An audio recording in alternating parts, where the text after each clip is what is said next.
Mereka bercerita.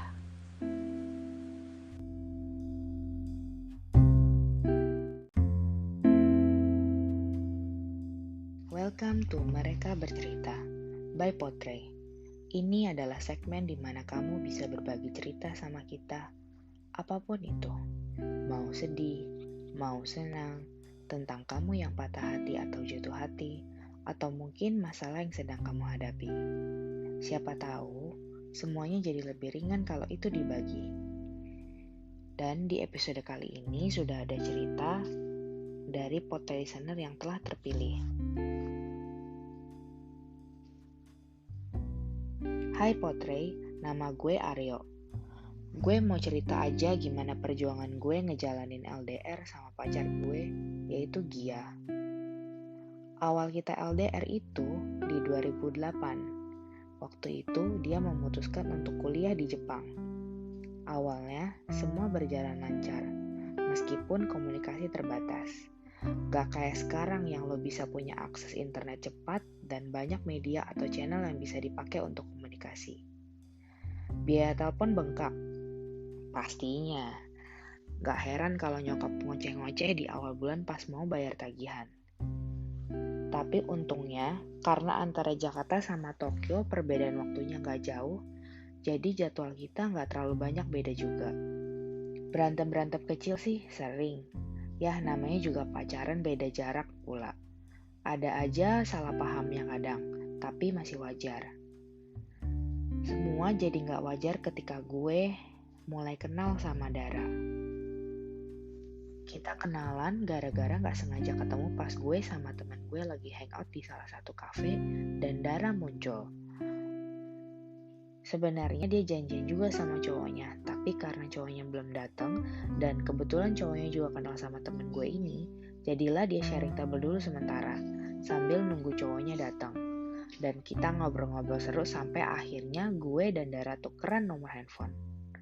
Kita jadi deket setelah itu, sering SMS-an, chat di Yahoo Messenger, dan ya sesekali jalan bareng. Gue gak pernah ngomong tentang Dara ke Gia, I mean since we are friends, dan Gia juga gak mungkin hafalin semua temen-temen gue kan. Turns out gue ngerasa nyaman sama Dara, and then one day we kiss. Kalau ditanya saat itu gue mikir apaan sampai bisa ngelakuin hal itu, jujur gue gak mikir. Dan apakah Dara mikirin cowoknya juga saat itu? Gue juga gak tahu. Tapi kita terbawa suasana dan kita jadi makin intens jalan bareng.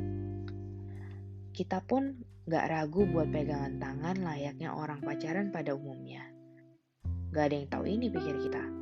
Sampai suatu hari, gue gak bisa ngubungin dia sama sekali. Berkali-kali SMS gue gak ada yang delivered ke nomor dia. Gue chat via YM alias Yahoo Messenger pun gak ada yang dibales. Gue panik. Besoknya gue tanya keluarga sama temen-temennya juga gak ada yang bisa kasih tahu gue dia di mana dan kenapa. Di hari yang sama, Dara berencana nyamper gue ke kampus. Pas kita jalan gandengan di parkiran, gue bisa lihat Gia di seberang gue yang sedang berusaha menahan tangis dan jalan berbalik arah menuju mobilnya dengan membawa tas kertas berisi kotak besar yang gue yakin adalah kado kepulangannya untuk gue. Gue cuma bisa diam mematung dan ngelepas genggaman gue ke Dara dan ngebiarin Gia pergi gitu aja. Gue cuma bilang ke Dara, aku pulang dulu ya. Kalau diinget-inget, gue bodoh banget waktu itu. Setelah kejadian itu, gue dan Gia putus.